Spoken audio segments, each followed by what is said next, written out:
dengan menggunakan nama Yesus Kristus, banyak orang ini kemudian disebut pengikut Kristus lah pasti. Kenapa? Karena iblisnya datang, penyesatnya datang memakai nama Kristus, maka pengikutnya ya pengikut Kristus. Itu udah pasti tuh. Iblis datang menyesatkan banyak orang, memakai nama Kristus. Pengikut Kristus apa namanya? Kristen kan? Ya itulah dia, kesimpulannya di situ. Ya. Karena itu nubuatan Yesus. Tuhan bekerja itu Bang, itu secara bertahap, dan juga mengungkapkan firman itu kepada manusia itu secara bertahap Bang. Tidak sekaligus disampaikan, itu ada tahapannya Bang. Itu paling intinya di situ, Anda ketahui di situ. Kenapa dia menjelaskan itu? Kalau ada yang datang memakai namaku, itu mengacu kepada kedatangannya yang kedua kalinya Bang. Itu ayat-ayat di situ. Makanya jangan keliru, karena Tuhan mengungkapkan kebenaran itu secara bertahap kepada manusia. Karena firman Tuhan ini semata-mata ditujukan kepada manusia Bang, supaya manusia itu bisa menghilangkan keburukan hatinya, supaya manusia tidak membuat perilaku dosa. Itu inti firman Tuhan sebetulnya. Jadi secara bertahap itu Bang, sebetulnya itu firman Tuhan itu. Saya sampaikan itu terserah Anda mau percaya atau tidak, tetapi pahami konteksnya Bang, karena Tuhan berbicara itu secara bertahap, karena Tuhan berbicara sesuai dengan kebutuhan manusia, karena inti pekerjaan Tuhan itu ditujukan kepada manusia yang rusak. Itu paling intinya. Jadi secara bertahap Bang, mulai dari kejadian penciptaan sampai dengan kedatangannya, itu secara bertahap, tidak sekaligus Bang. Makanya jangan dicampur baurkan. Di situ pahamilah konteks-konteks itu. Paling tidak saudara harus mengenal pekerjaan Tuhan mulai dari awal sampai sekarang. Itu paling intinya. Ya, supaya Anda tidak tersesat. Itu paling intinya. Kalau Anda mengenal pekerjaan Tuhan, Anda akan mengenal Tuhan. Kalau tidak mengenal pekerjaan Tuhan, sama sekali Anda tidak akan mengenal Tuhan, Bang. Itu intinya. Sekarang begini, Yesus ditanya oleh Bani Israel, bukan ditanya oleh Kristen. Bukan. Kalau Kristen mah seleranya Kristen, yang Anda paparkan kan selera gereja. Sekarang Yesus ditanya sama Yahudi, Pak, apa tanda kedatanganmu? Kalau kamu yang datang, tandanya apa? Apa tanda kedatangan Yesus ketika dijawab di situ, Pak? Bang Jeremy. Ya paling intinya di situ Bang, kesengsaraan. Dunia ini sudah muncul kesengsaraan, bencana, perang, kelaparan, banjir. Tanda kedatangan, tanda kedatangan Yesus. Menurut Yesus pada saat itu apa menurut Yesus? Ya kalau kedatangan Yesus itu sudah dinubuatkan Nabi Yesaya Bang, dalam kitab Perjanjian Lama. Waduh, Yesus yang menjawab Pak. Gak usah lebay, saudara, gak usah lebay ke kitabnya Yahudi. Bukan lebay, Yesus yang menjawab. Jangan menyesatkan saudara Jeremy. Saudara Jeremy, jangan so tahu. Yesus tidak melemparkan mutiara kepada babi, Pak Jeremy. Jangan sok belagu pintar di sini, Pak Jeremy, jangan sok pintar di sini. Yesus tidak melemparkan kemudian mutiara ke babi.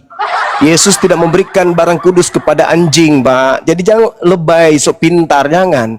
Saya bertanya, Yesus ditanya oleh muridnya, apa tanda kedatanganmu? Apa jawaban Yesus? Tanda-tanda kedatangan dia apa menurut Yesus di situ?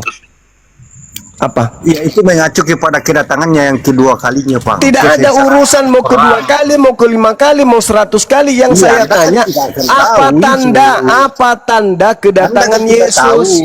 Kita tahu, Anda tidak akan tahu. Tuhan Yesus pernah berjanji dia akan datang. Anda tahu itu. Apa tanda kedatangan Yesus, wahai saudara Jeremy yang blow on? Apa tanda kedatangan Yesus? Yesus jawab apa tanda kedatangannya, blow on? Tanda kedatangan Yesus itu sudah dinubuatkan. Apa pula dinubuatkan? Tuyul. Ngapain kau pergi ngemis-ngemis kitabnya Yahudi? Tuyul. Tukang tahayul. Tukang tahayul. Ngapain kau ngemis-ngemis? Sementara Yesus menjawab, tanda kedatangan Yesus itu apa menurut Yesus? Kok membuat pula kau bahas di sini? Bukan tempatnya menipu di sini. Di sini bukan gereja, saudara Jeremy. Sadar kau? Ini bukan gereja, bukan tempatnya menipu. Sekarang saya tanya samamu, Yesus ditanya, guru, apa tanda kedatanganmu? Yesus menjawab apa? Tanda kedatangannya apa? Mau bahas-bahas sama kamu, abang, tidak ada gunanya sama. Iya, karena kau babi yang tidak mengerti kitab suci. Apa Kau enak? tidak ngerti, kau tidak ngerti. Kau tidak mengerti, kau tidak mengerti. Memang Yesus tidak memberikan mutiara Tidak kepada ada yang kamu. paling enak selain dia, Bang. Saya cuma Makanya kalau Anda bertanya datang pertanyaan kasih sederhana boneka, lu. Bang, karena enak. Pertanyaan sederhana lu saya tanya. Apa tanda Ngapain kedatanganmu, mau- wahai mau juga Yesus? Kenapa kau lari ke Yesaya? Siapa yang ingin kau tipu di Dijawab sini? dengan- Hei, siapa yang ingin kau tipu di sini, Jeremy? Karena secara bertahap itu Tuhan bekerja, Bang. Yesus Berlanjut. menjawab apa di situ? Kau pula yang lebih tahu. Yesus sudah Bekerja menjawab. di situ. Tanda kedatangan Siapa? Yesus apa? Iblis berperang melawan Tuhan, Tuhan Ya, berperang itulah melawan iblis. itulah yang kau sembah, itulah yang kau Sesuai dengan sembah. kebutuhan manusia. Itulah yang kau Karena sembah, iblis itu iblis yang ingin keluar manusia dari rusak. tanah, yang datang dari Jadi Paulus, hanya itulah Tuhan yang iblis. bisa mengalahkan Yang iblis, datang Bang. mengaku Yesus, itulah iblis. Yang kau sembah nama Yesus itulah iblis. Iblis datang memakai nama Yesus, itu yang kau sembah. Makanya kau bodoh. Tipu-tipu saja padahal Anda tidak Makanya tahu, kau loh. bodoh, Kalian itu makanya tipu, kau loh. tolol, makanya kau goblok, karena kau Baca adalah saja yang menyembah apa yang Anda iblis. lihat. Kau menyembah Jangan iblis, baca-baca. makanya kau bodoh, makanya kau tolol. Kau ditanya baik-baik, malah kau lari kemana-mana. Apa tanda kedatanganmu? Yesus jawab apa? Tidak usah bergerak maju. Di situ terus lagi kau, Bang. Tidak Yesus ditanya apa tanda kedatanganmu? Yesus menjawab apa tanda kedatangannya apa? Apa yang mau Anda ketahui, mau disampaikan sama Anda percuma. Bukan saya tanya kamu. Kamu kan pemakan babi. Saya tidak tanya tentang kamu. Saya tanya tentang jawaban Yesus di situ apa? Jawaban Yesusnya apa di Palingan situ? Anda menafsir-nafsir saja. Saya tidak Ngapain mau perlu sampaikan tafsir. Anda? Saya tidak butuh tafsir. Yesus. Saya butuh jawaban Yesus. Karena Anda tidak Saya tahu butuh pekerjaan jawaban Tuhan, Yesus di situ tidak ketika mengerti ditanya apa kemauan tanda Tuhan. kedatanganmu. Yesusnya jawab apa? Ngapain? Tidak ada makna sama kamu, tidak ada nilainya. Ngapain mau sampaikan sama Anda? Iya, Yesus juga mengatakan begitu. Jangan kuberikan mutiara kepada Ngapain? babi. Kau kan dianggap babi sama Yesus. Permisi. Yesus Boleh saya menganggap kamu tanggapi? babi. Yesus menganggap kamu anjing. Dan memang Kristen itu Itulah adalah anjing dan babi. Berdasarkan 2 Petrus 2 nomor 21-22, Kristen itu adalah berjasa. anjing dan babi. Jadi tolong babi ini diturunkan aja, babi. Babi turun aja Ya, dibawa. ya, ya. Kau dibawa makan dedak. Babi kau Bang dibawa. Tison dulu ya, Bang Tison. Babi dibawa makan dedak. Nggak cocok diskusi agama kau. Bang Baan nggak kelihatan di layar. Saya ulang lagi ya, 2 Petrus 2 nomor 21-22, Kristen di situ disebut sebagai anjing dan babi. Nah, Yesus berkata, jangan kau berikan mutiara kepada babi, alias kepada Kristen. Saya tanya baik-baik loh, saya tanya baik-baik. Ketika Yesus ditanya oleh muridnya, guru, apa tanda kalau yang datang itu kamu? Kalau kamu yang datang, apa tandanya? Apa tandanya kalau kamu yang datang? Ada nggak jawaban Yesus? Apa jawabannya? Kalau aku yang datang, tandanya adalah 1, 2, 3, 4, 5. Ada. Ada Yesus sebut di situ jawabannya di situ ketika dia ditanya. Ada kan? Tinggal dijawab. Si, brother. Saya tanggapi Silakan. ya. Saya jawab. Silakan. Baik. Dengan pertanyaan yang begitu bagus ya, Ya. di mana dikatakan brother sampaikan bahwa Yesus di sini ya dalam Matius 24 saya baca ya, nomor 3 sampai nomor 5 saya baca. Tak kala ia duduk di atas bukit Zaitun, maka murid-murid itu datang kepadanya ketika sama sendiri serta berkata, "Tanyalah kiranya kepada kami masa manakah perkara ini berlaku kelak, dan apakah alamat kedatanganmu dan kesudahan alam ini?" Ayat 4. Maka jawab Yesus serta berkata kepada mereka itu, "Ingatlah baik-baik, jangan barang seorang menyesatkan kamu datang dengan namaku, katanya, aku inilah Kristus, maka mereka itu menyesatkan banyak orang." Itu brother. Ya, jelas ya.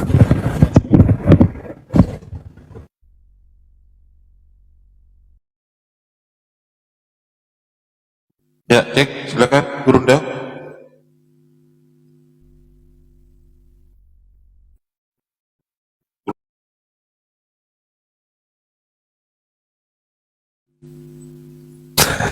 Jadi sempat saya dengarkan tadi, namun saya tidak nyimak sampai terakhir. Kan Yesus ditanya di situ kan, apa tanda kedatanganmu dan tanda kesudahan dunia ini? Tanda kedatangannya dulu yang kita bahas. Kalau Yesus datang, tandanya apa menurut Yesus? Kan itu. Yesus jawab enggak? Kalau terkait dengan perang, kemudian menyesatkan orang, bangsa bangkit melawan bangsa, itu bukan tanda kedatangan Yesus. Bukan. Itu bukan. Itu adalah kondisi di mana murid-murid Yesus harus waspada kepada penyesat. Kondisi itu adalah kondisi penyesat itu sedang bereaksi. Tapi kita tidak sedang membahas tentang itu. Yang kita bahas ini adalah tanda kedatanganmu. Ada enggak Yesus mengatakan tanda kedatangan itu dia seperti apa adanya? Ada kan? Nah, contoh ketika dia mengatakan sebab sama seperti kilat. Nah, ini sudah masuk nih tanda kedatangannya. Sama seperti kilat memancar dari sebelah timur dan melontarkan cahayanya sampai ke barat, demikian pula lah kelak kedatangan Anak Manusia. Tuh, berarti kedatangan Yesus seperti matahari berkilat, bersilau, memancarkan cahayanya dari timur sampai ke barat. Berarti sama seperti matahari. Nah, matahari kalau dia terbit pagi, seluruh manusia di muka bumi ini akan melihatnya. Jadi itu tanda kedatangannya. Lalu Yesus terangkan bahwasanya pada waktu itu akan nampak tanda kedatangan Anak Manusia di langit. Tuh, Yesus akan nampak di langit, nomor 30. Manusia semua di bumi akan meratap, dan semua manusia akan melihat Yesus datang di atas awan-awan di langit dengan segala kekuasaan dan kemuliaannya. Nah, sekarang ketika Yesus menjawab tanda kedatangannya adalah seperti kilat yang memancarkan cahayanya dari timur ke barat, itu belum terjadi. Yang kedua, dia akan nampak di tengah langit dan seluruh manusia di bumi akan meratap dan seluruh manusia akan melihat dia. Itu juga belum terjadi. Maka Yesus mengatakan, jadi apabila ada orang berkata bertemu dengan aku di padang gurun, bertemu dengan aku di dalam bilik, jangan kamu percaya. Meskipun dia mengaku Mesias, tapi karena tidak ada tanda itu bukan aku, jangan kau percaya. Pertanyaan muncul, apakah tanda kedatangan Yesus ada pada saat Paulus mengaku bertemu dengan oknum yang ngaku-ngaku Yesus? Apakah tanda yang Yesus maksudkan ada terjadi pada saat itu? Kalau tidak ada, kata Yesus, percaya atau jangan percaya? Nah, coba saudara, mudah-mudahan saudara bisa nalar.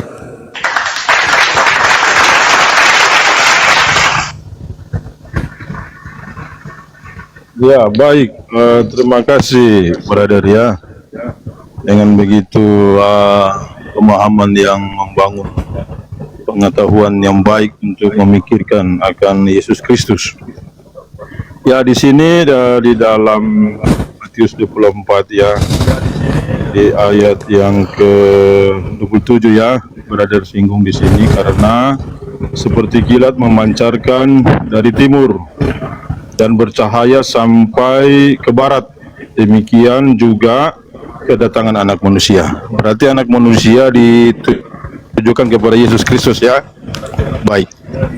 Di dalam Kisah Para Rasul ya, ini peristiwa Paulus ya, saya lihat di Kisah 9 nomor 3. Di sini sama ya, dia melihat cahaya. Ini saya garis bawahi di sini, ada cahaya ya. Di sini dikatakan di nomor 27 Matius 24 nomor 27 dikatakan karena seperti kilat memancarkan dari timur dan bercahaya. Ya, saya garis bawahi di sini bercahaya. Nah, di sini seorang Paulus dia melihat cahaya. Saya baca ya di dalam Kisah 9 nomor 3. Sedang ia berjalan dekat dengan Damsyik, tiba-tiba memancarlah suatu cahaya dari langit sekeliling dia. Maka rebalah ia ke tanah, lalu didengarnya suatu suara yang mengatakan kepadanya, Saul, apakah sebabnya engkau menganiayakan aku? Nah, ini jelas sinkron, brother ya. Nah, seperti yang saudara Suma sampaikan ya, di sini ada kilat cahaya ya. Nah, maka Paulus dapat cahaya ini. Maka Paulus berkata, karena dia orang Farisi dengan penuh disiplin belajar tentang kitab, dia tahu ini cahaya bukan cahaya sembarangan ini. Ini cahaya memang luar biasa, karena dia orang berpengetahuan. Karena kita tahu seorang Saulus ini orang Farisi, ahli kitab.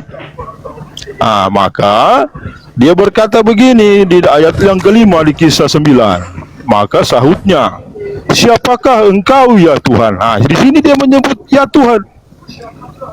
Maka ia pun bersabda, akulah Yesus yang engkau aniakan. Nah, ini jelas, brother. Dengan yang brother sampaikan, ada suatu pancaran ya, kilat memancarkan cahaya. Nah, ini cahaya luar biasa ini. Sama dengan Kisah para Rasul 9, di mana seorang Saulus melihat cahaya ini, maka dia bertobat. Begitu. Ya, terima kasih. Silakan, brother. Oke, baik. Saudara lihat data yang saya sajikan barusan. Matius 24 nomor 27, sama seperti kilat memancarkan cahayanya dari timur sampai ke barat. Apakah cahaya yang datang Paulus itu dari timur sampai ke barat? Gugur di situ. Yang kedua, yang datang di situ anak manusia. Sedangkan Paulus mengaku dia menerima ajarannya bukan dari anak manusia. Galatia 1 nomor 1, nomor 11, nomor 12. Jadi sudah bertentangan di situ. Lalu kemudian coba Anda cermati apa yang diterangkan di dalam Kisah Para Rasul 9 nomor 7. Di situ diterangkan murid Paulus mendengarkan suara tapi tidak melihat cahaya. Kontradiksi dengan Kisah Para Rasul 22 nomor 9. Di Kisah Para Rasul 22 nomor 9, murid justru melihat cahaya tapi tidak mendengar suara. Kisah Para Rasul 9-nya mendengarkan suara. Kisah Para Rasul 22 tidak mendengarkan suara. Kisah Para Rasul 9 tidak melihat cahaya. Kisah Para Rasul 22 melihat cahaya. Kontradiksi. Dan kalau dikatakan dalam Kisah Para Rasul 9 nomor 7, mereka mendengarkan suara tapi tidak melihat cahaya, sedangkan anak manusia datang memancarkan cahaya dari timur sampai ke barat, dan Yesus mengatakan seluruh manusia akan melihatnya. Kontradiksi antara pernyataan Yesus dengan apa yang disampaikan oleh Paulus. Begitu juga muridnya Lukas. Nah, kalau Anda mengatakan hanya cahaya, ingat di dalam Lukas 10:18 Yesus mengatakan, aku melihat iblis turun dari langit ke bumi berupa cahaya. Cahaya yang datang kepada Paulus hanya berupa cahaya, sebagian aja yang lihat. Cahaya yang dimaksud oleh Yesus dari timur sampai ke barat, dan seluruh manusia akan meratap dan seluruh manusia akan melihat. Beda antara cahaya iblis dengan cahaya kedatangan Yesus. Cahaya kedatangan Yesus, seluruh manusia di bumi akan melihat, seluruh manusia di bumi akan meratap, seluruh manusia akan melihat cahaya yang bersinar memancar dari timur sampai ke barat. Sedangkan iblis ketika turun ke bumi hanya Yesus yang melihat. satu orang doang, Yesus doang. Dan Paulus mengatakan hanya dia dan orang-orang yang ada di sekitarnya yang melihat. Bahkan kontradiksi dalilnya, ada yang tidak melihat. Kisah Para Rasul 9 nomor 7, mereka mendengarkan suara tapi tidak melihat cahaya. Kebalikan, di dalam Kisah Para Rasul 22 nomor 9 dikatakan mereka melihat cahaya tapi tidak mendengarkan suara. Mana yang betul? Ada yang mengatakan melihat cahaya, yang satu mengatakan tidak melihat cahaya. Ada yang mengatakan mendengar suara, yang satunya mengatakan tidak mendengarkan suara. Padahal penulisnya sama, yaitu Lukas. Jadi dasar-dasar data-data ini itu lemah dan tidak bisa dijadikan sebagai acuan bahwa yang datang kepada Paulus itu adalah Yesus. Kenapa? Karena Yesus menceritakan bahwa matahari menjadi gelap, bintang berjatuhan, lalu kemudian kuasa langit berguncang. Apakah itu sudah terjadi? Tidak terjadi. Itu pernyataan Yesusnya tuh. Apabila ia datang, apa yang terjadi? Bintang-bintang berjatuhan, langit dan kuasa-kuasanya akan berguncang, matahari menjadi gelap, bulan tidak bercahaya. Apakah tanda ini ada ketika ada yang ngaku sebagai Yesus kepada Paulus? Ada atau tidak ada? Tidak ada. Kata Yesus, percaya atau jangan percaya? Jangan percaya. Jadi kita berbicara mengenai tanda. Apa tanda kedatanganmu? Tanda kedatanganku, anak manusia seperti cahaya yang memancarkan sinarnya dari timur sampai ke barat. Kemudian matahari menjadi gelap, bulan tak bercahaya, bintang-bintang berjatuhan, langit dan kuasa-kuasanya akan berguncang. Seluruh manusia akan melihat Yesus di tengah langit. Apakah sudah terjadi? Belum terjadi. Berarti yang datang kepada Paulus asli atau palsu? Silakan. Baik ya, dengan begitu detail ya brother sampaikan. Tetapi saya buka ayat dulu ya, di mana brother menyampaikan di dalam kisah 9 nomor 7 ya. Saya baca sekali lagi. Maka orang yang berjalan bersama-sama dengan dia itu pun berdiri, tercengang mendengar suara itu, tetapi tidak nampak barang seorang pun. Ya, garis bawahi di sini, tetapi tidak nampak barang seorang pun. Nah, di sini mereka mendengar suara, tetapi tidak nampak orang yang bersuara itu. Nah, di dalam kisah 22 tadi brother sampaikan nomor 9 dikatakan begini, sungguh pun segala orang yang bersama-sama dengan aku itu nampak cahaya itu, tetapi tiada mendengar suara dia yang berkata kepadaku itu. Nah, ini sinkron saudara. Jadi di sini di ayat yang ke-7 di kisah 9, mereka mendengar suara tapi tidak nampak orang yang bersuara itu ya. Tetapi kalau di kisah 22 tadi nomor 9, di sini mereka berkata nampak cahaya itu tetapi tiada mendengar suara. Berarti di sini sinkron sesuai dengan Paulus sampaikan, ada suara dan ada cahaya. Maka kesaksian ini jelas ya. Di dalam persidangan kalau ada perkataan cahaya dan suara orang, sama seperti Paulus ini. Dia melihat cahaya, lalu dia mendengar suara. Mendengar suara. Dia melihat cahaya dan dia mendengar suara. Seperti kesaksian orang-orang di situ, ada yang mendengar suara tapi tidak nampak orang, dan ada yang melihat cahaya. Berarti sinkron ini tidak perlu dipersoalkan bagi saya kalau kita baca detail ini, sesuai dengan kesaksian Paulus dan orang-orang yang ada di situ. Ada mendengar suara, ada yang nampak cahaya, kan tidak keluar dari konteks kan ini. Nah, seperti yang saya baca tadi, di dalam kisah 9 ini tentang Paulus, dia kan orang Farisi, ahli kitab, dan dia tahu cahaya ini bukan cahaya sembarangan. Maka dia menyebut Tuhan, karena cahaya ini bukan dong bilang cahaya lampu Petromax atau lampu Merkuri, tidak. Ini cahaya memang dia tahu ini Tuhan. Jadi begitu, brother, ya. Jadi sinkron ini tidak ada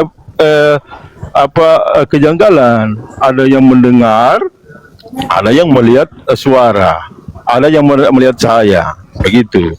Tidak ada persoalan di sini. Mungkin kita salah untuk menafsirkan, ya. Ya, begitu. Silakan, brother. Iya, makasih. Jadi bagaimana bisa Anda mengatakan itu sinkron?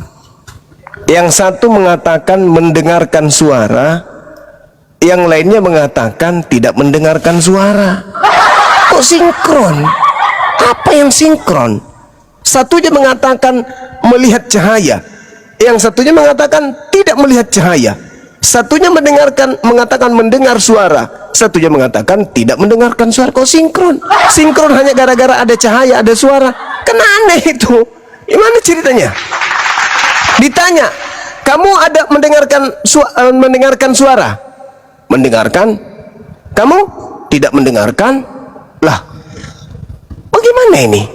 Pada kejadian yang sama, mereka yang bersama dengan Paulus melihat cahaya, tapi tidak mendengarkan suara. Pada kejadian yang sama, mereka yang bersama Paulus mendengarkan suara, tapi tidak melihat cahaya. Mana yang betul? Mereka mendengarkan suara, tidak melihat cahaya, atau mereka tidak melihat cahaya, tapi mendengarkan suara? Mana yang betul? Ini kan kontradiksi. Bukan kemudian Anda mengatakan itu sinkron hanya gara-gara ada suara dan ada cahaya. Bukan. Sekarang permasalahannya adalah, kalau kondisi ini sudah tidak bisa memungkinkan, tidak memungkinkan untuk dijadikan sebagai acuan kebenaran, lalu poin berikutnya bagaimana? Seluruh manusia akan melihat. Apakah itu terjadi? Tidak terjadi. Ada enggak Yesus mengatakan ketika ditanya, "Guru, apa tanda kedatanganmu?" "Aku akan datang kepada oknum-oknum tertentu." Tidak. "Aku datang dan seluruh manusia akan melihat aku." Itu. Justru Yesus mengatakan, memang ada yang datang selain aku, tapi penyesat. Namanya juga Yesus, gelarnya juga Kristus, sama seperti aku. Tapi yang datang itu penyesat, bukan aku. Cuman memakai namaku dan berkata, "Akulah Kristus." Itu. Jadi ada dua yang datang. Namanya sama, Yesus. Gelarnya sama, Kristus. Tapi satu penyesat, satu asli.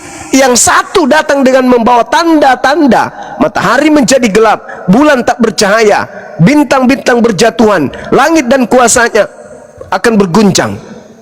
Nah, Yesus akan nampak di tengah langit. Itu yang asli. Seluruh manusia akan menatapnya, akan melihatnya. Yang palsu hanya untuk menyesatkan orang, hanya mengaku Yesus, tanda-tandanya nggak ada. Seperti yang diterangkan Yesus, "Apa tanda kedatanganmu?" Kan kalau orang berakal udah paham. Oh, tanda kedatanganku. Tanda kedatangan siapa? Yesus. Apa tanda kedatangan Yesus? Satu, seperti kilat yang memancar cahayanya dari timur sampai ke barat. Bukan dari kepala sampai ke bumi, dari timur sampai ke barat. Kalau dari timur sampai ke barat berarti sama seperti matahari. Seluruh manusia akan melihat. Dan itu Yesus katakan begitu. Kemudian yang kedua, tanda kedatanganku, matahari menjadi gelap. Terjadi nggak itu pada zaman Paulus? Tidak. Bulan tak bercahaya. Terjadi nggak pada saat Paulus? Tidak. Bintang-bintang berjatuhan. Terjadi nggak pada zaman Paulus? Tidak. Kuasa langit berguncang. Terjadi nggak pada zaman Paulus? Tidak. Berarti kesimpulannya, menurut Yesus, yang datang kepada Paulus ini percaya atau jangan percaya. Jadi apabila ada orang berkata ada Kristus di sini, ada Kristus di sana, jangan kau percaya. Sebab Kristus palsu akan datang melakukan tanda mukjizat, tanda yang dahsyat dan mukjizat sekiranya mungkin menyesatkan orang-orang pilihan juga. Jadi apabila ada orang berkata ada Yesus di padang gurun, ada Yesus di dalam bilik, jangan kamu percaya.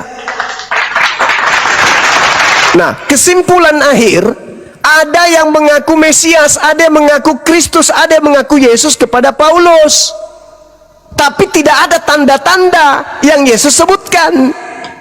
Menurut Yesus, percaya atau jangan percaya, itu dulu.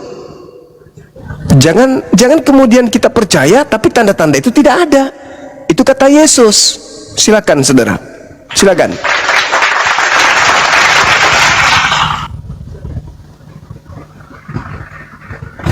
Ya, baik brother ya. Jadi saya ulangi lagi di dalam kisah para rasul tadi ya. Bagi brother ya itu ada pertentangan, kontradiksi. Tetapi bagi kami ya yang memiliki Alkitab, bahwa di sini ya bagi pembaca berbeda-beda ya. Tetapi ketika kita membaca dengan saksama, ya pasti kita diberi hikmat. Ya, tetapi di sini yang menjadi pokok di sini Paulus bertobat. Masalah yang melihat cahaya dan mendengar ya bagi buat saya ya, bagi kami pembaca bukan bersifat hanya sepele. Tapi poinnya di sini, ini seorang Farisi bertobat. Ini menjadi heran kan bagi kami yang membaca Alkitab, melihat tentang peristiwa kisah dari seorang Saulus. Ya, dulunya dia Saulus. Dia pembantai ya orang-orang Kristen pada waktu itu pengikut Yesus. Dia bantai. Maka Yesus datang kepada dia lewat cahaya. Maka dia bertobat dan dia menjadi seorang pemberitaan Injil. Banyak jiwa-jiwa yang dimenangkan oleh Paulus dengan pelayanannya ya, begitu luar biasa bagi kami seorang Kristen.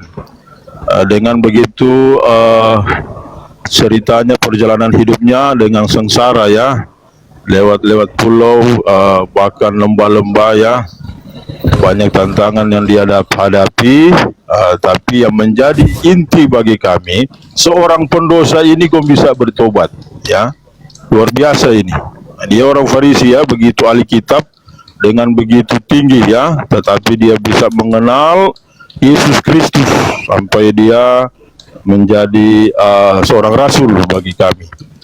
Dan yang brother sampaikan ya, tanda bagi kedatangan anak manusia ya, yaitu Tuhan kami Yesus Kristus ya, karena tanpa dia kita tidak dapat ya selamat. Ini bagi kekristenan, karena begitu dengan keyakinan kami orang Kristen ya, kami imani dia Tuhan. Memang secara literate kalau baca Bible atau baca penulis-penulis ya mungkin bingung ya, tapi bagi kami dia Tuhan. Di sini brother sampaikan tanda ya di ayat yang ke-30 di dalam Matius 24, dikatakan begini, setelah itu kelak kelihatan tanda anak manusia di langit, maka segala bangsa, ini segala bangsa manusia yang di bumi akan meratap. Lalu mereka itu akan memandang anak manusia datang di atas awan dari langit dengan kuasa dan kemuliaan yang besar. Ayat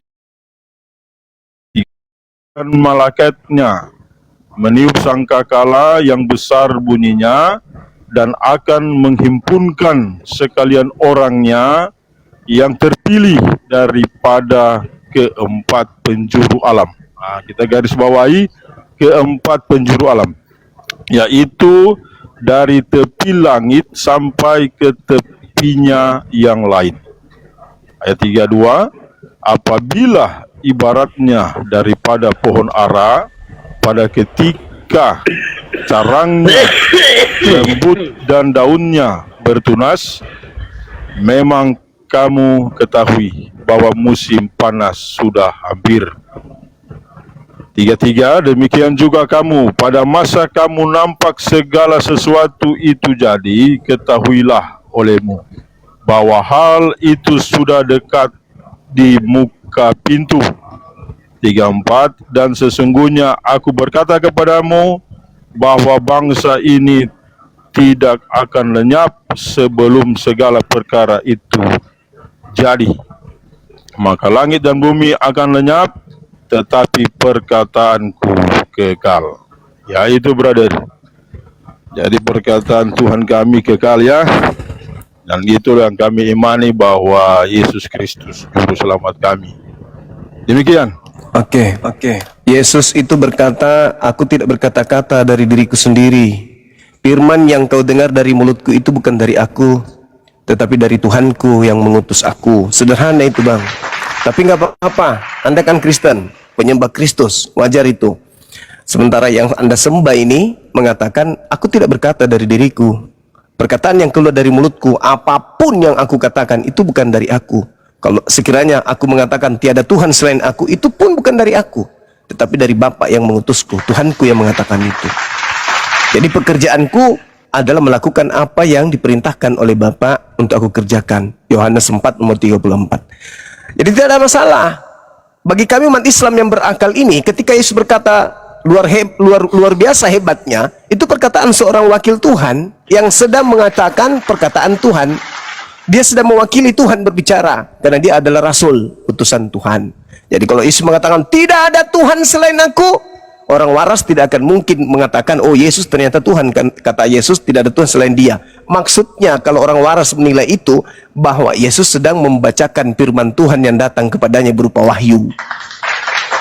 Tapi nggak apa-apa, Anda kan Kristen, itu satu paket memang. Nah sekarang, bagaimana mungkin orang yang sehat akalnya mau percaya kepada Paulus, utamanya murid-muridnya? Bagaimana mungkin mau percaya kepada Paulus? Mau dia bertobat kek, mau dia apapun kek, menjadi wali, menjadi apapun, malaikat sekalipun, orang tidak akan percaya. Kenapa? Karena iblis itu memang lihai di dalam menyesatkan manusia. Dan Yesus sudah mengatakan kepada orang Yahudi muridnya, waspadalah kepada penyesat yang datang kepadamu. Ya, penyesat itu lihai, penyesat itu pintar, penyesat itu cerdik, itu pasti itu. Tidak mungkin Yesus menubuatkan akan menyesatkan banyak orang kalau tidak ada orang yang disesatkan. Dan orang yang disesatkan ini pasti membela, meskipun sudah nyata bahwa yang datang kepada Paulus ini bukan Yesus. Mereka akan tetap kemudian percaya itu Yesus. Kenapa? Karena mereka sudah disesatkan. Yang namanya sesat tidak mendapat petunjuk. Diberi petunjuk tidak akan menerima petunjuk itu. Kenapa? Karena dia sedang sesat. Sama seperti orang mabuk. Orang mabuk itu diajak bicara, tidak akan pernah ngerti. Kenapa? Karena dia dalam keadaan mabuk. Begitu juga orang sesat. Karena dia sedang disesatkan, maka dijelaskan seperti apapun dia tidak akan mau mengerti. Nah, sekarang bagi yang tidak sesat, pasti paham. Ketika ditanya, guru apa tanda kedatanganmu? Ya Yesus jelaskan, tanda kedatanganku A, B, C, D. Kalau ada yang mengaku aku, tapi tidak ada tanda itu, jangan kamu percaya. Jadi Paulus itu mau jadi Anda katakan rasul kek, mau Anda katakan bapak segala bapak, raja segala raja, kata Yesus jangan percaya, jangan percaya. Tapi kalau Anda mau percaya silakan, Anda kan bukan Yahudi. Yesus hanya menasihati Yahudi aja. Dan ajaran Yesus cakupannya memang hanya untuk kaumnya Bani Israel, bukan untuk kita orang Indonesia, bukan untuk Islam, bukan untuk orang Kristen.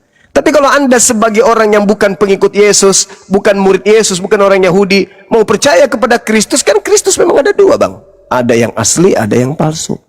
Kalau Anda mengatakan yang datang kepada Paulus itu asli, tidak mungkin. Kenapa tidak mungkin? Karena di dalam Ibrani 9, nomor berapa itu? Nomor 28, di situ dikatakan begini. Demikian pula Kristus hanya satu kali saja mengorbankan dirinya untuk menanggung dosa banyak orang. Sesudah itu Kristus akan menyatakan dirinya sekali lagi. Kapan itu?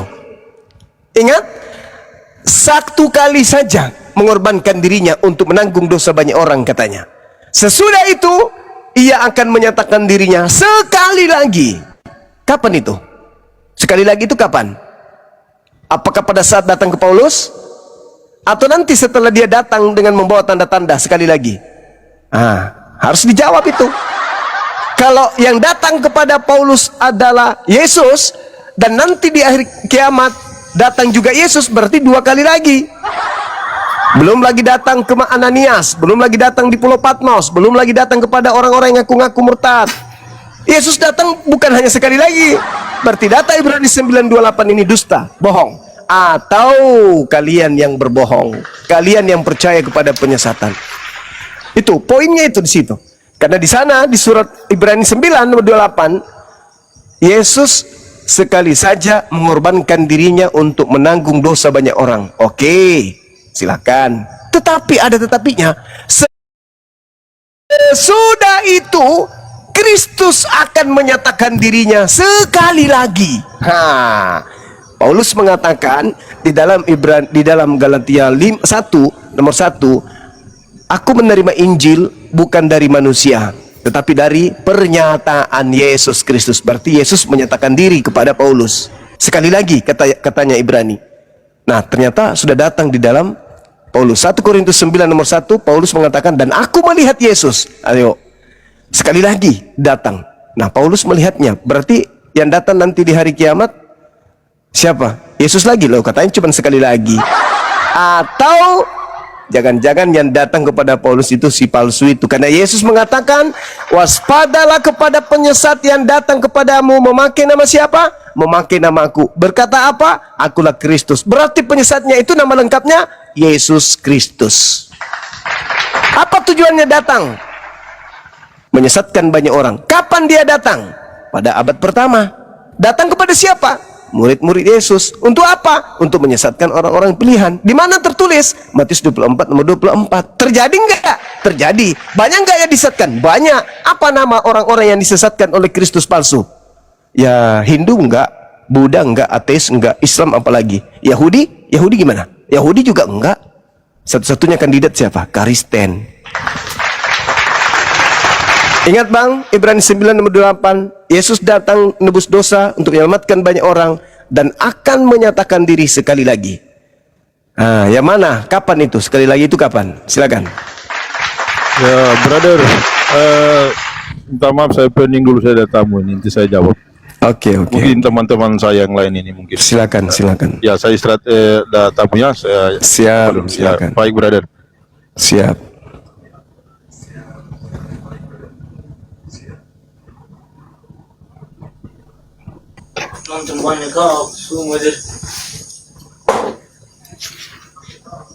Salam toleransi.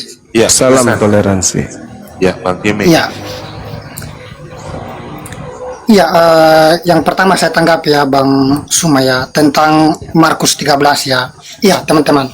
Jadi teman-teman semuanya, Bang Suma, Markus 13 ayat 1 sampai sekian ya. Di situ ada 4 perikop ya. Kita lihat di dalam 4 perikop ini berbicara tentang khotbah tentang akhir zaman yang Yesus kutip.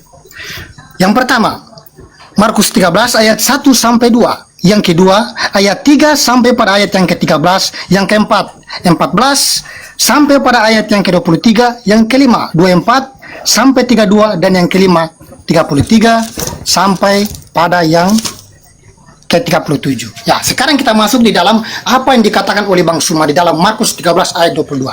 Nah, Mesias palsu.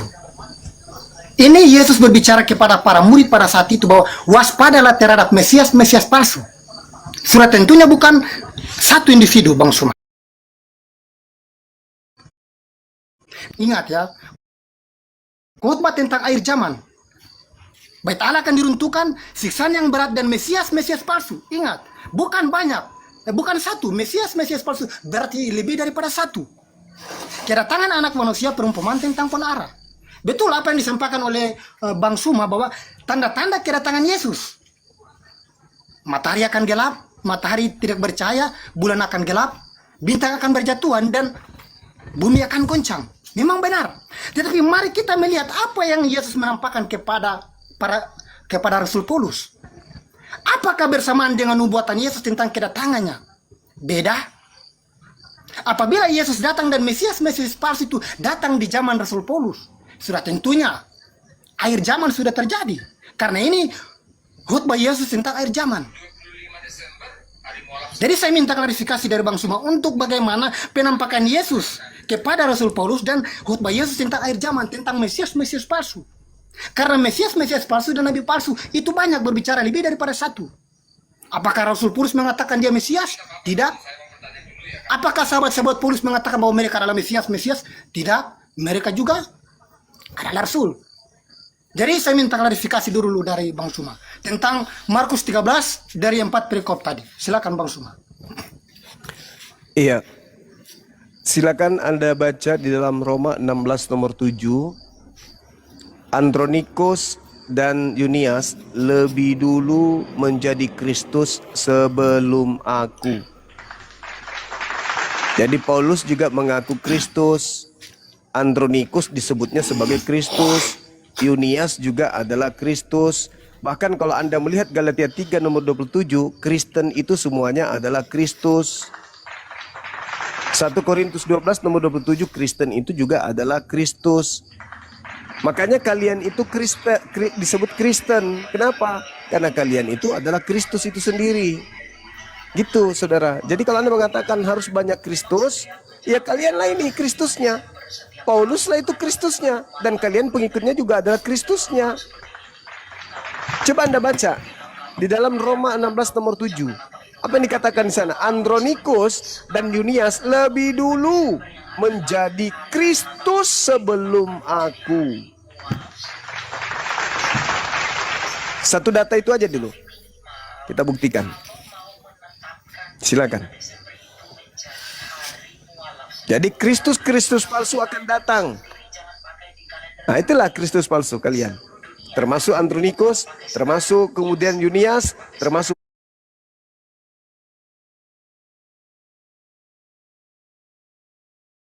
Paulus.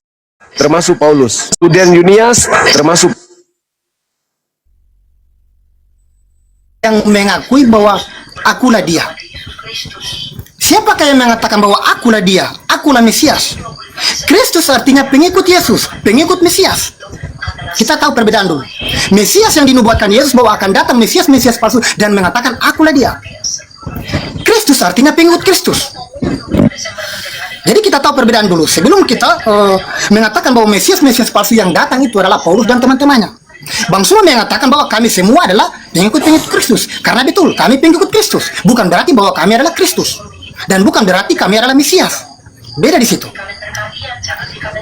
Coba dibaca dulu Roma 16 nomor 7, Bang. Iya.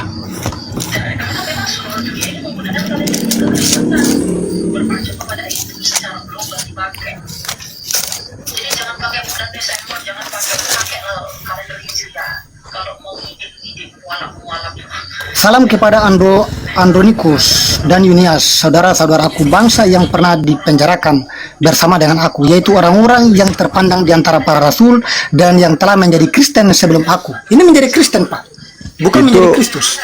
Itu terjemahan yang salah. Original teksnya sabar. Kristus, Ya. Kristus. Iya. Oke, sabar, saya baca ulang ya. Salam kepada Andronikos dan Yunias, saudara-saudaraku sebangsa yang pernah dipenjarakan bersama-sama dengan aku, yaitu orang-orang yang terpandang di antara para rasul yang telah menjadi Kristen sebelum aku. Kristen, Pak. Bang Suma mengatakan bahwa Kristus. Di situ original teksnya Kristos. Sedangkan bahasa Yunaninya Kristen itu kan Kristianos.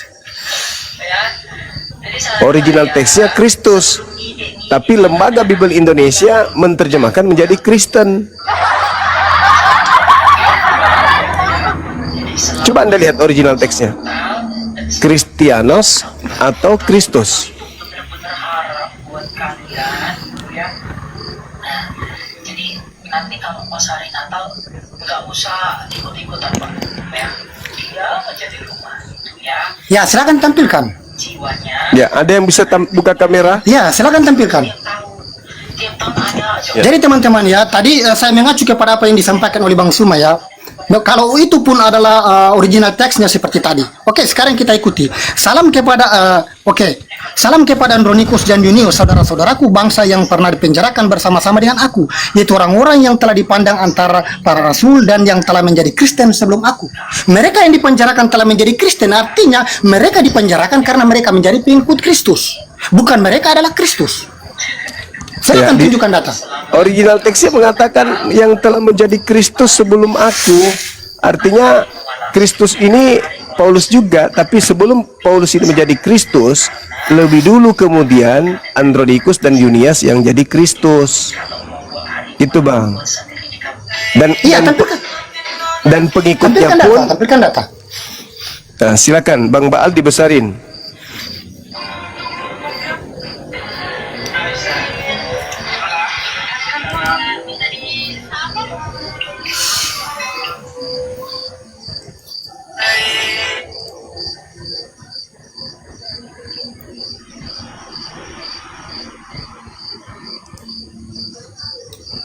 Silakan dibaca, dibuka mute-nya, Bang Bal.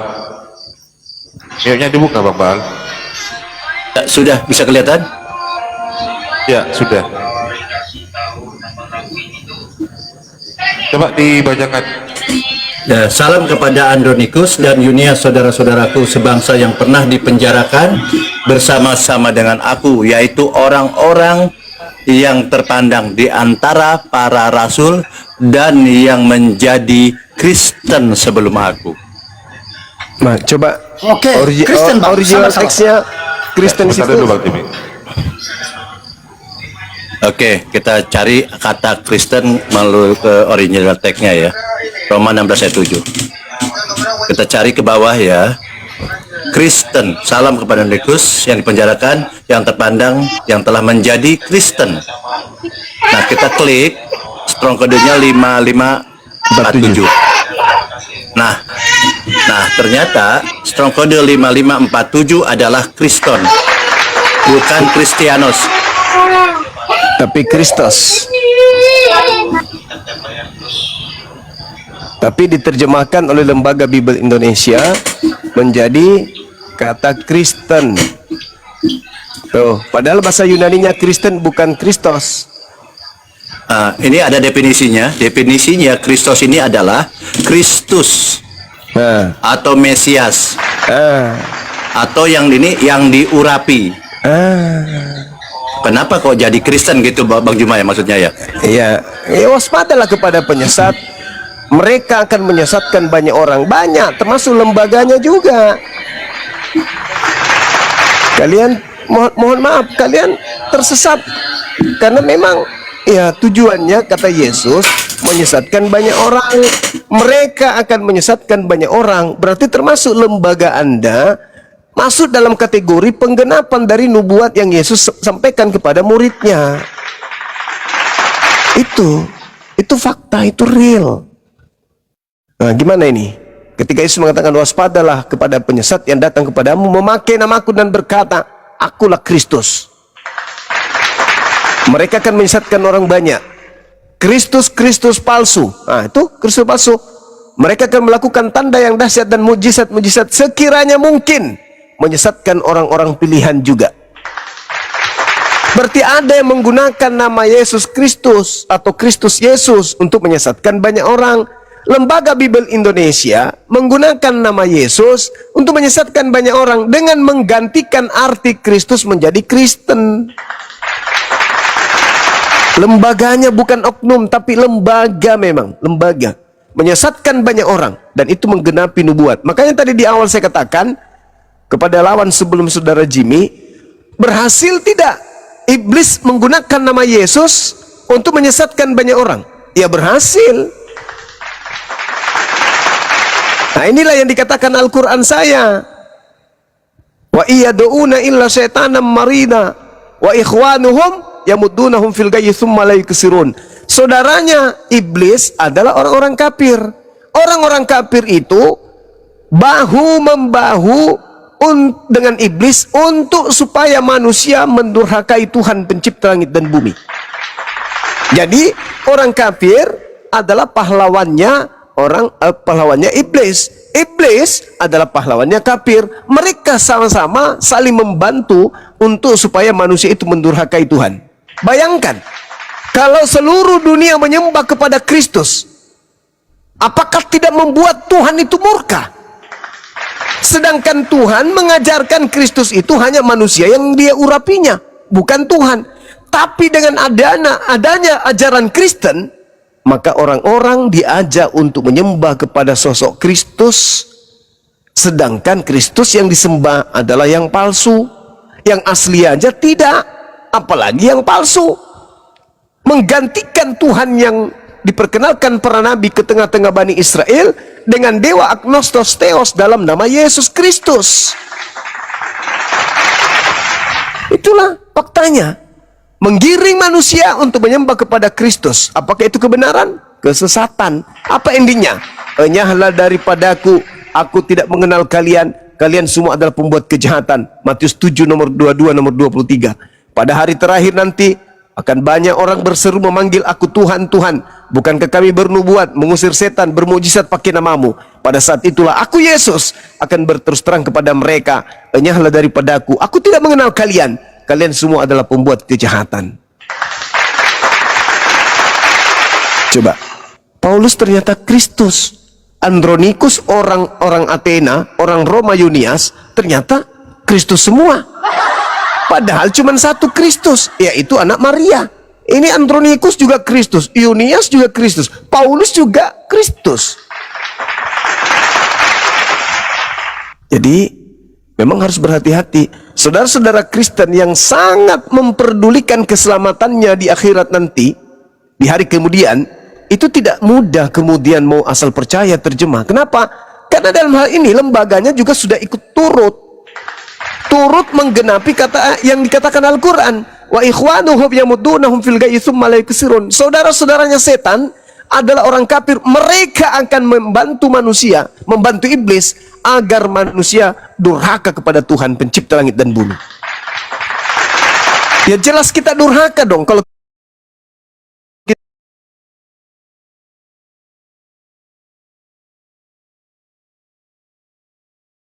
yang datang hanya berpura-pura menjadi Kristus, supaya orang yang punya pemikiran lemah bisa jatuh dalam penyembahan terhadap Kristus tersebut. Inilah yang disinggung di dalam Ulangan 13.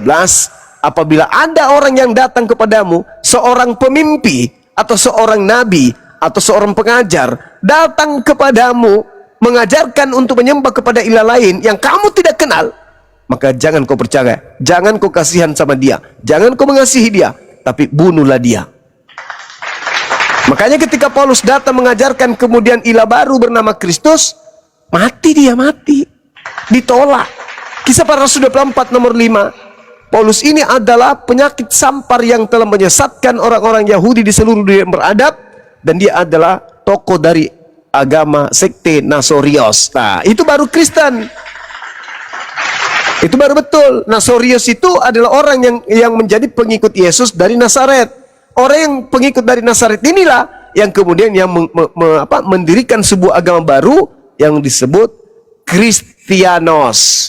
Kristianos, Nasorios, dan juga Kristus itu adalah tiga entitas yang berbeda. Begitu saudara. Itu data. Kita tidak mengada-ngada. Silakan. Oke, baik. Terima kasih Bang Suma. Iya.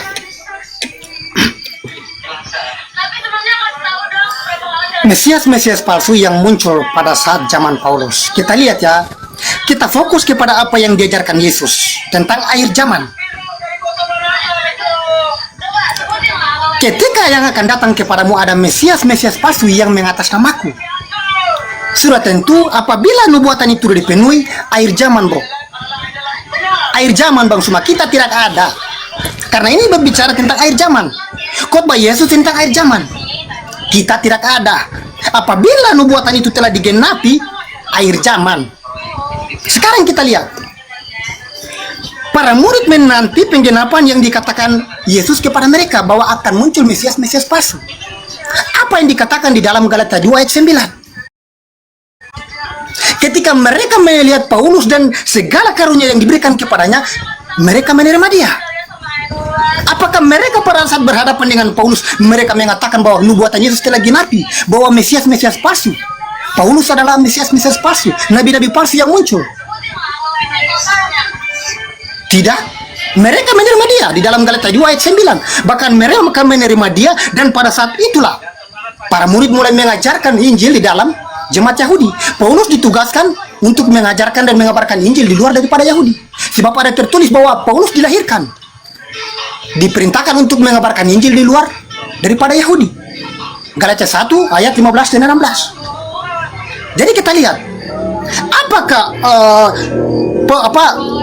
murid-murid ini ditipu ketika Yesus mengatakan bahwa nubuatan itu kamu harus waspada. Kalau kita melihat bahwa nubuatan itu digenapi, wakilnya digenapi, tetapi sudah tentunya akhir zaman. Apakah nubuatan itu digenapi? Bagaimanakah mereka menerima dari Paulus pada saat itu tentang pekabaran Injil, mujizat yang diberikan kepadanya untuk membangkitkan orang mati, menggerakkan tanah dan mujizat? Berbicara tentang akhir zaman, ya bolehlah kalau datang pada saat itu. Jadi kita lihat ya teman-teman, Bang Suma, kita melihat pada konteks ini berbicara tentang akhir zaman. Dan apabila itu datang berarti sudah tentunya akhir zaman. Akan datang Mesias palsu yang mengatasnamaku dan mengatakan akulah dia. Kita ini beda beberapa generasi, beda berapa abad. Akhir zaman. Karena ini khutbah tentang akhir zaman. Sekarang kita lihat, para nabi apakah ditipu dengan perkataan Yesus tentang nubuatan?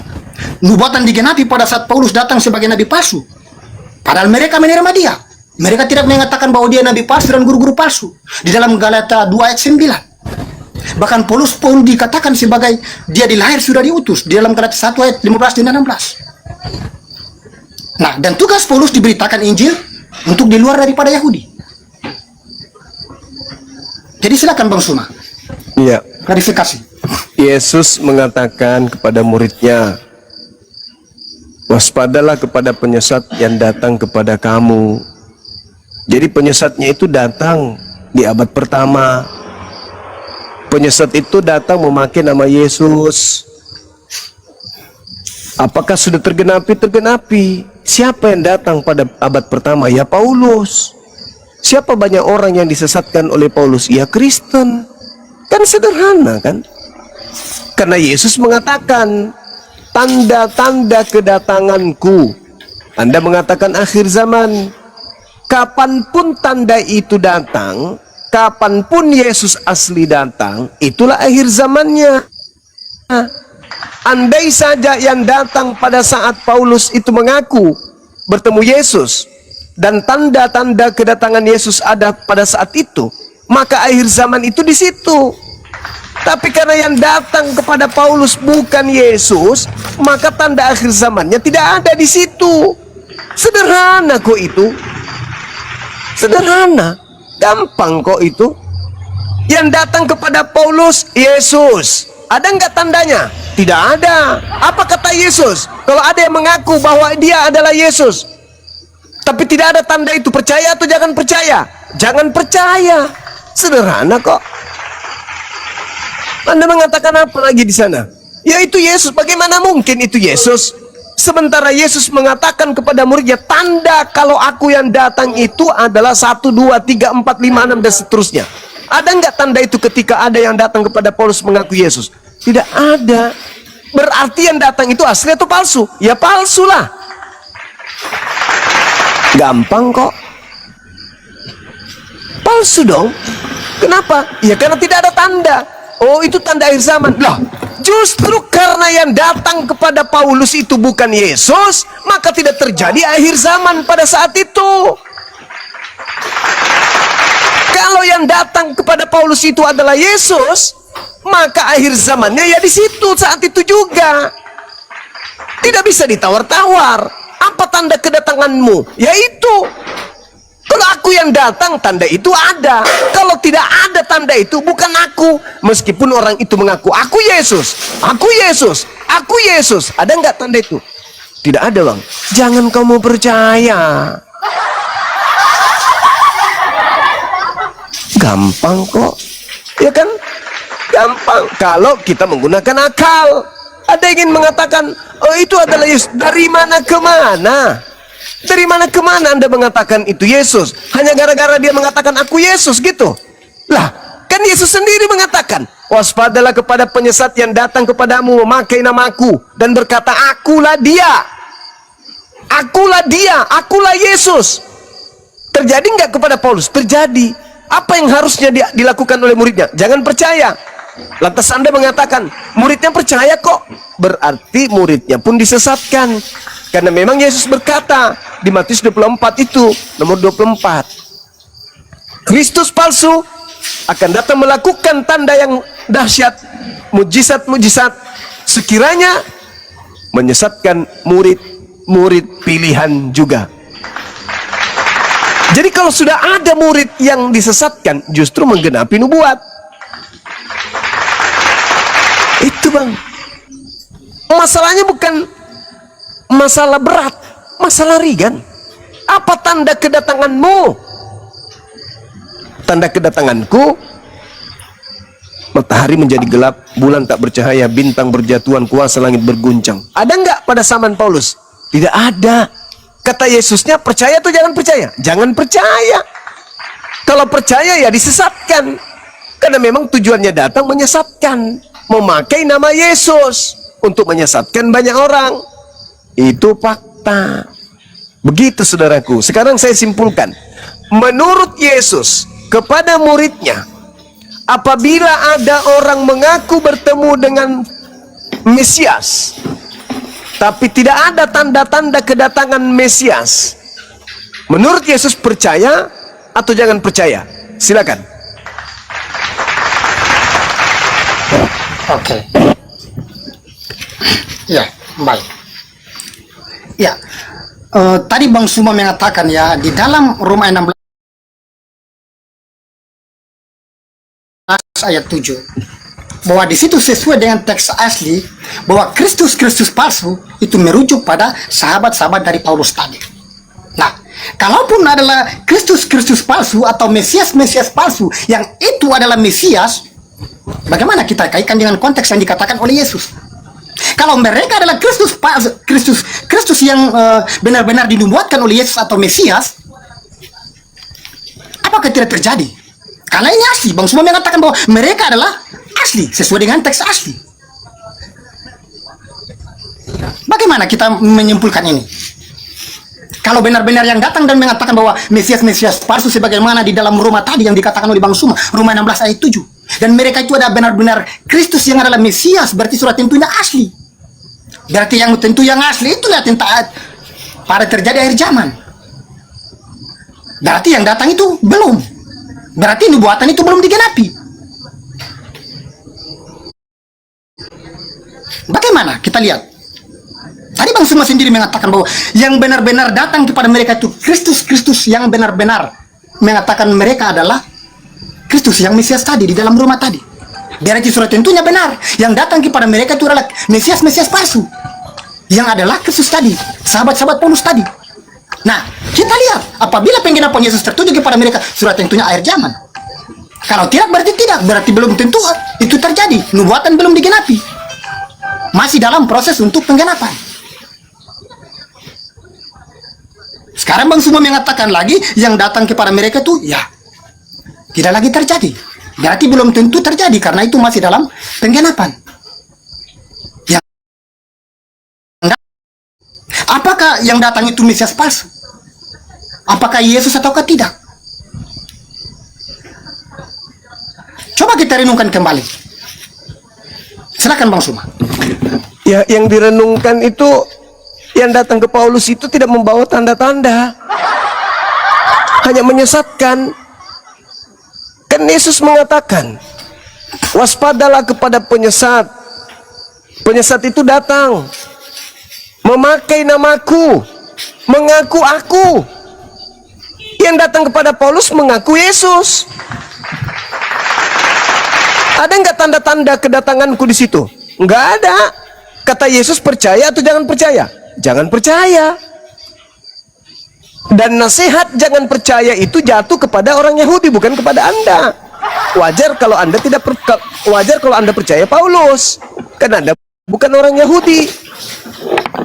Orang Yahudi dinasihati Yesus, jangan kamu percaya kalau ada yang datang mengaku aku, memakai namaku dan berkata akulah Mesias. Jangan kau percaya, sebab Kristus palsu akan datang dengan tanda yang dahsyat dan mujizat, sekiranya mungkin menyesatkan murid-murid pilihan juga.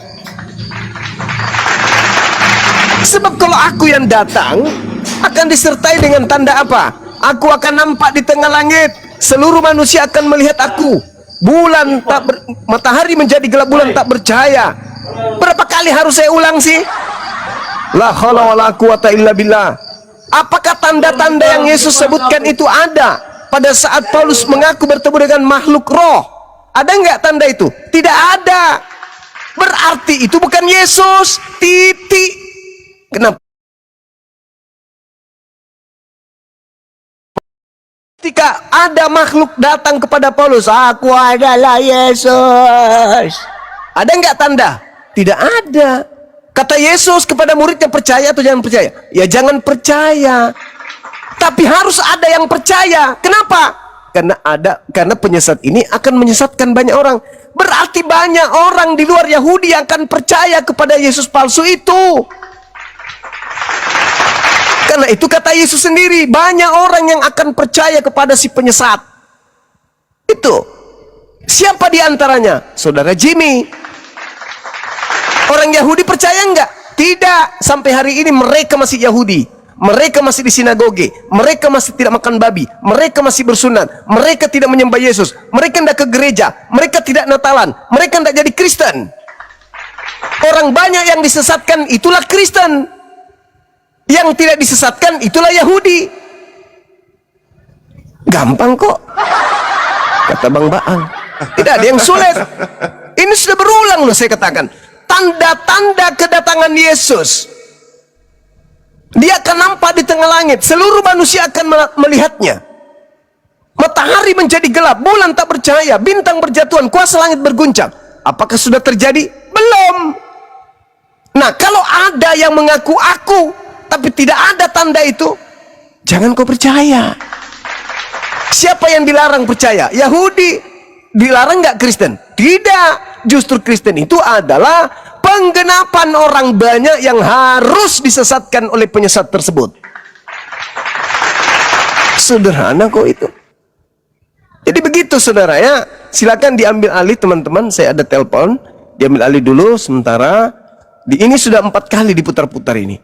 Apa tanda kedatangan Yesus yang asli dan apa tanda kedatangan Yesus yang palsu? Kedatangan Yesus yang palsu hanya menyesatkan banyak orang. Kedatangan Yesus yang asli, seluruh manusia akan melihatnya, seluruh manusia akan meratap. Kenapa enggak meratap? Pasti meratap. Matahari menjadi gelap, bulan tak bercahaya, bintang berjatuhan, bagaimana enggak meratap? Itu yang diterangkan dalam Al-Quran surah As-Sukhruf ayat 61. Kedatangan Nabi Isa adalah pertanda akan datangnya hari kiamat. Kedatangan Yesus adalah pertanda akan datangnya hari kiamat. Kedatangan Kristus palsu yang datang kepada Paulus adalah tanda menyesatkan banyak orang. Sederhana kok kalau menggunakan akal. Oke, adinda semua, silakan diambil alih sementara. Saya angkat telepon dulu. Makasih. Saudara Jimmy dilanjut, Bang.